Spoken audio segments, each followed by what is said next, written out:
Students, next step जो है वो है irrigation. Irrigation is the supply of water to the crops is called irrigation. जो field में वाटर को जो प्रोवाइड करना होता है उस प्रोसेस को क्या कहते हैं, इरिगेशन। इरिगेशन की क्या जरूरत पड़ती है, क्या रीजन है वाटर की सप्लाई करने के, ये रीजन हम देख लेते हैं एक बारी।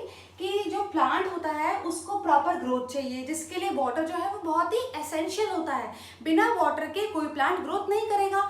तो क्या चाहिए, पानी चाहिए। और दूसरा है कि for absorption of water by roots, जब रूट्स प्लांट के वाटर को एब्जॉर्ब करेंगे तभी प्लांट को क्या मिलेगा, वाटर मिलेगा।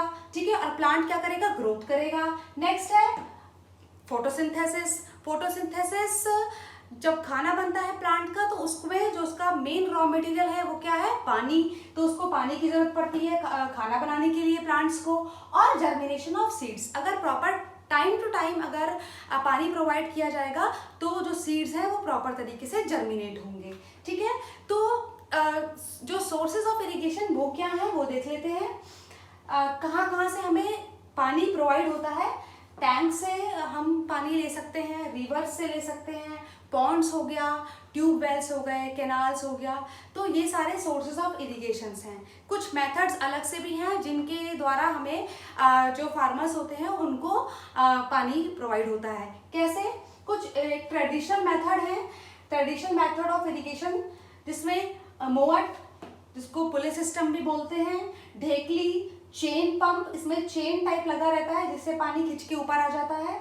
राहट, ये जो है आप देख रहे हो इसमें, इसको पर्शियन व्हील भी बोलते हैं। इसमें जो है ये बकेट्स लगी रहती हैं एक व्हील पे, और ये पानी ही नीचे से निकालता जाता है और एक इस तरीके से पैसेज बना रहता है जिसमें पानी जो है वो जा करके खेतों में पहुंच जाता है। तो ये जो है ये सारे मेथड्स जो हैं वो क्या है, आपका ट्रेडिशनल मेथड्स हैं जो थोड़े से लेस एफिशिएंट हैं, और पहले जो लोग थे वो इसको इस तरीके के मेथड्स को यूज़ करते थे। अब जो है मॉडर्न टेक्निक्स इरिगेशन में आ गई, और एग्रीकल्चरल प्रैक्टिसेस में फार्मर्स ने मॉडर्न टेक्निक्स यूज़ करना शुरू कर दिया। तो मॉडर्न मेथड्स ऑफ इरिगेशन क्या क्या है, ड्रिप इरिगेशन और स्प्रिंकलर इरिगेशन। ड्रिप से बच्चों आपको समझ में आ रहा होगा, ड्रिप मतलब कि एक एक ड्रॉप जब डॉक्टर्स ड्रिप लगाते हैं हॉस्पिटल्स में, तो आपने देखा होगा बॉटल में से एक एक ड्रॉप ड्रिप जो है वो चढ़ती है। तो सिमिलरली ड्रिप इरिगेशन में भी यही है। यहाँ पे मैंने एग्जांपल ये डायग्राम्स के थ्रू आपको समझाने की कोशिश करी है। देखिए ये इस तरीके से पैटर्न से क्या लगे हुए हैं, क्रॉप्स लगी हुई है फील्ड में, और ऐसे पाइप्स लगे रहते हैं आयरन के। इस पाइप्स में छोटे छोटे होल्स होते हैं जिससे जो है पानी बूंद से जो है पूरे खेतों में धीरे धीरे करके जाता है। इससे पानी की बचत भी होती है।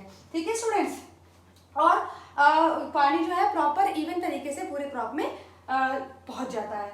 नेक्स्ट जो है वो है स्प्रिंकलर इरिगेशन। स्प्रिंकल मतलब क्या होता है कि फव्वारे की तरह जो है वो जो पानी है वो पूरे क्रॉप फील्ड में जा रहा है। जैसे आपने देखा होगा पार्क्स में भी और कहीं सी गार्डन्स में भी देखे होंगे आपने, इस तरीके से नोजल लगा रहता है और यहाँ पर जो है पानी नॉब ऑन कर दिया जाता है और ये घूमता रहता है और इससे जो है पानी चारों तरफ जाता है। तो यहाँ पर इसी तरीके से खेतों में भी होता है कि एक आयरन की पाइप लगी रहती है। इस पाइप में छोटे छोटे होल्स होते हैं और नोजल्स होती हैं जिनसे इसको ऑन कर दिया जाता है जब, तो पानी जो है चारों तरफ जो है इवन तरीके से पहुंच जाता है। तो ये जनरली उन एरियाज़ के लिए ज़्यादा इंपॉर्टेंट है और बहुत ही यूज़फुल है जहाँ पर पानी की कमी होती है।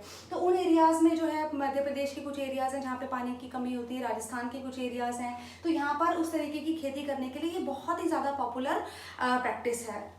इससे क्या होता है कि वाटर लॉगिंग भी नहीं होती है। वाटर लॉगिंग का मतलब होता है जब पानी की मात्रा ज़्यादा अमाउंट में, यानी कि एक्सेस अमाउंट ऑफ इरिगेट कर दिया हमने वाटर को, तो उससे भी क्या होता है, वाटर लॉगिंग होता है, जिससे प्लांट की ग्रोथ क्या होती है, रुक जाती है। ओके स्टूडेंट्स, नेक्स्ट जो स्टेप आता है वो हमारा वो है protection from weeds. Protection from weeds, पहले मैं बताऊं कि वीड्स होता क्या है। वीड्स जो होते हैं वो होते हैं अनवांटेड प्लांट्स।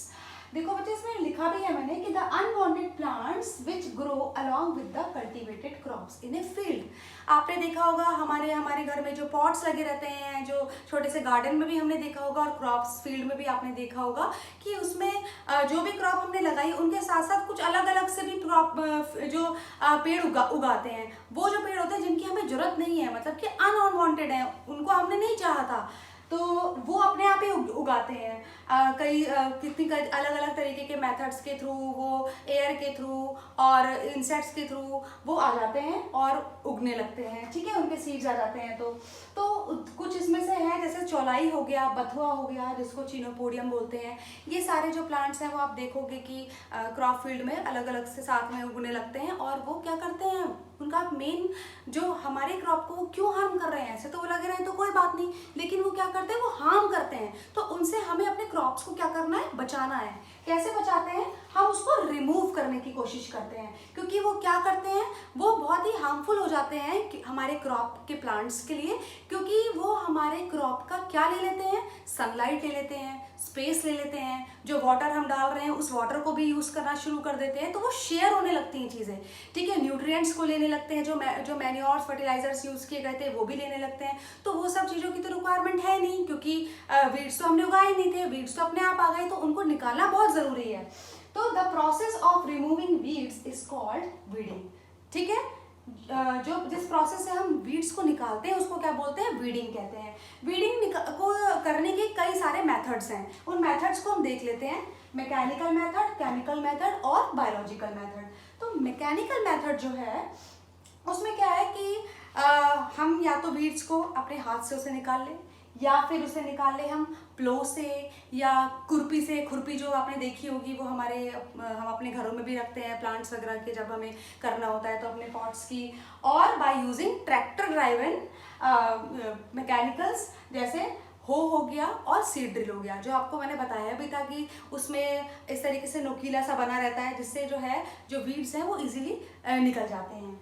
नेक्स्ट है आपका केमिकल मेथड्स। वीड्स जो है वो कुछ केमिकल वीडीसाइड्स यूज किए जाते हैं। वीडीसाइड्स का मतलब होता है कि जो वीड्स हैं, जो अनवांटेड प्लांट हैं, उनको डिस्ट्रॉय कर देना, उनको खत्म कर देना।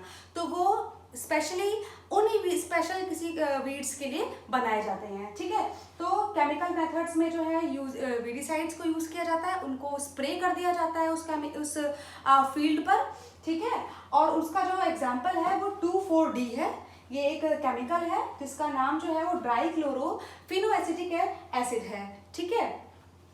ये जो वीडीसाइड्स को जो स्प्रे किया जाता है वो फार्मर उस समय करते समय काफ़ी प्रोटेक्शन लेते हैं, मुंह पे कपड़ा लगा देते हैं और कवर करके, और तब वो काफ़ी प्रोटेक्शन लेकर के वो वीडीसाइड्स का स्प्रे करते हैं, नहीं तो वो फार्मर्स के लिए भी काफ़ी हार्मफुल है। ओके स्टूडेंट्स, नेक्स्ट है आपका बायोलॉजिकल मेथड। बायोलॉजिकल मेथड में क्या है कि जो इंसेक्ट्स होते हैं, इंसेक्ट्स और other organisms are used to destroy the weeds. This is called biological control of weeds. यानी कि बायोलॉजिकल मेथड में क्या है कि कुछ ऐसे इंसेक्ट्स हैं और ऑर्गेनिजम्स हैं जो वीड्स वाले एरिया में छोड़ दिए जाते हैं, ठीक है, जिनके थ्रू वो क्या करते हैं, वो वीड्स को, स्पेशली जो वीड्स हैं उनको वो खत्म कर देते हैं। जैसे ऑप्यून्शिया एक कैक्टस है, ठीक है, जो वीड होता है, प्लांट खेतों में लग जाता है और क्या करता है, सब उसका न्यूट्रिएंट्स लेने लगता है, तो उसको खत्म करना बहुत ज़रूरी है। तो उसके लिए एक इंसेक्ट को यूज़ किया जाता है, कोकाइनियल इंसेक्ट। कोकाइनियल इंसेक्ट जो होता है वो इंसेक्ट इसको डिस्ट्रॉय कर देता है। तो ये बायोलॉजिकल मेथड्स होते हैं जिनके थ्रू जो वीड्स को ख़त्म किया जाता है। नेक्स्ट है प्रोटेक्शन फ्रॉम पेस्ट।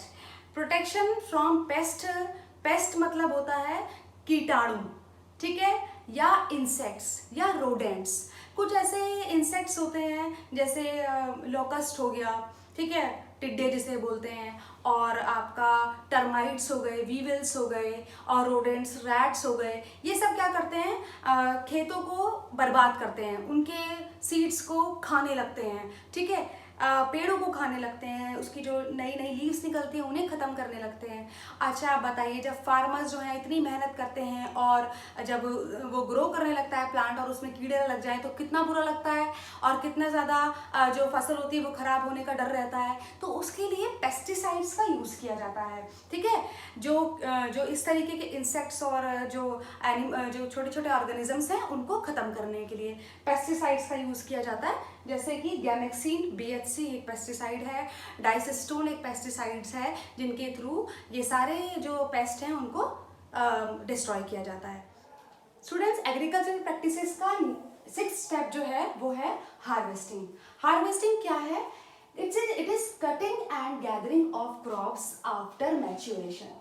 जब क्रॉप्स जो हैं वो मैच्योर हो जाती हैं, पक जाती हैं और लगभग 3 से 4 महीने में जितनी भी सीरियल क्रॉप्स होती हैं वो तैयार हो जाती हैं, तो उसके बाद में अब क्या ज़रूरी है? उसकी कटिंग करनी ज़रूरी है। तो वो कहलाती है, कटिंग करनी कहलाती है क्या?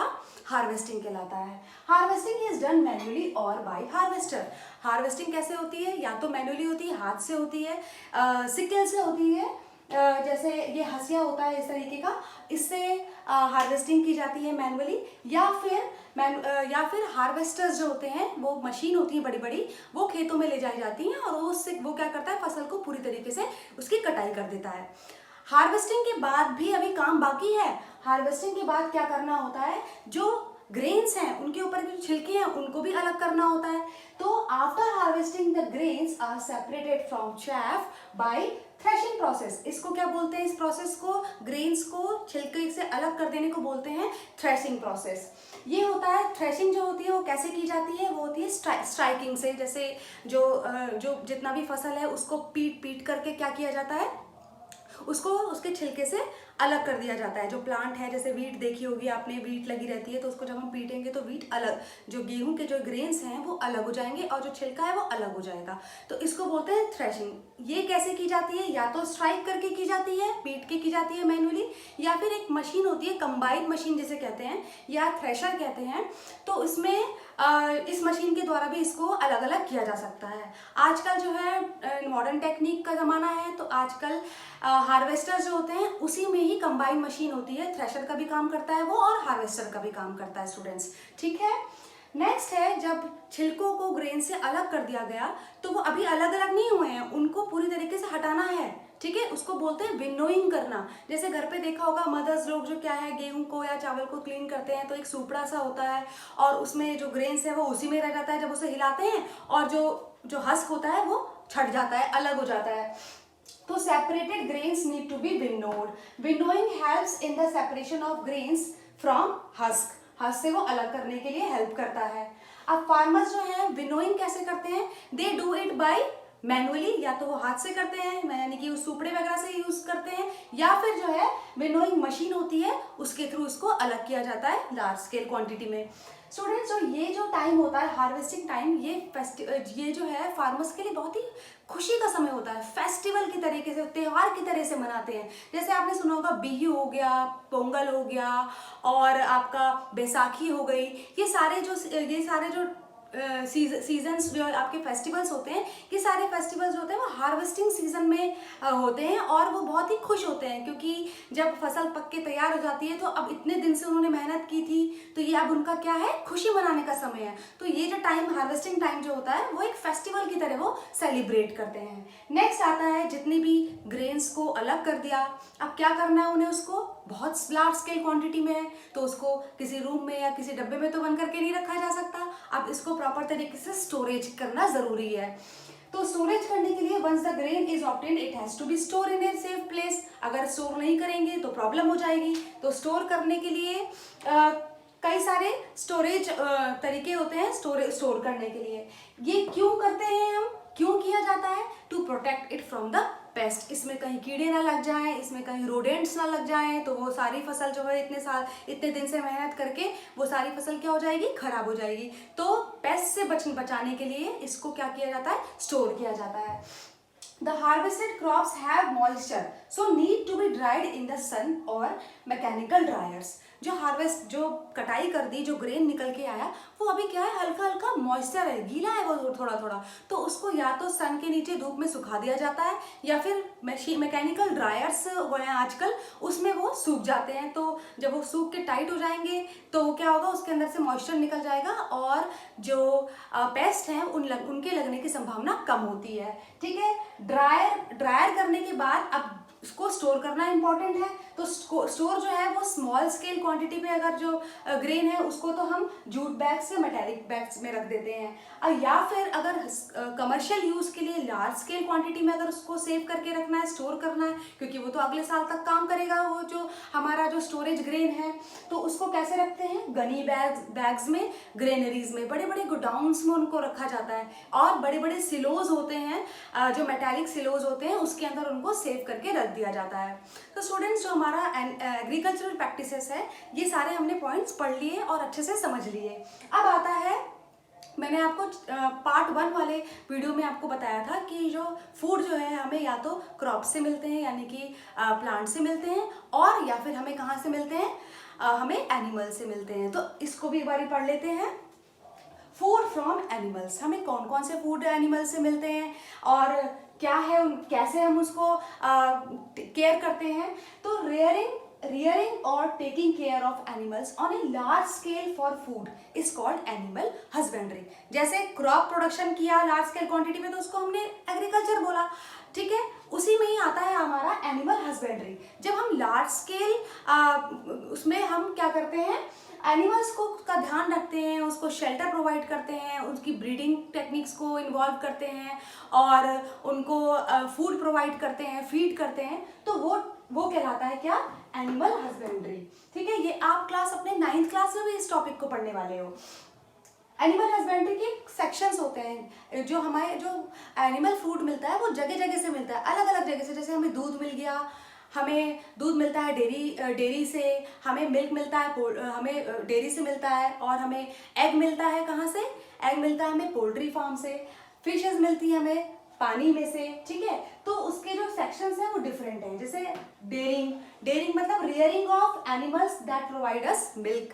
मिल्क में हमें कहाँ से मिलता है, जैसे काऊ हो गया, बफेलो हो गया, मिल्क प्रोडक्ट्स बहुत सारे मिलते हैं। मिल्क से हमें दूध हो गया, दूध तो है ही, दूध से मिलेगा हमें घी, दही और पनीर, ये सारी चीज़ें हमें कहाँ से मिलती हैं, मिल्क से मिलती हैं। नेक्स्ट है हमारा पोल्ट्री में रियरिंग ऑफ बर्ड्स, डक, ठीक है, जैसे हैन वगैरह हो गया।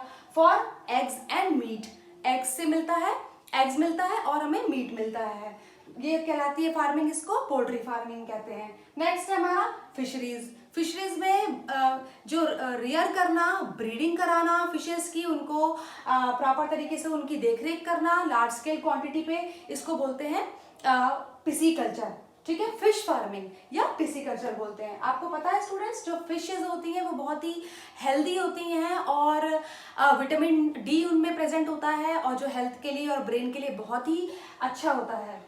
नेक्स्ट है एपीकल्चर मीन्स जहाँ से हमें शहद मिलता है, यानी कि rearing of honey bee, taking care of honey bee, जिससे हमें क्या मिल रहा है, शहद मिल रहा है। तो एपीकल्चर, इस जो प्रोसेस को क्या बोलते हैं, एपीकल्चर बोलते हैं। सो स्टूडेंट्स, आज हमने ये सारा जो हमारा चैप्टर है वो फिनिश कर लिया है, कंप्लीट कर लिया है।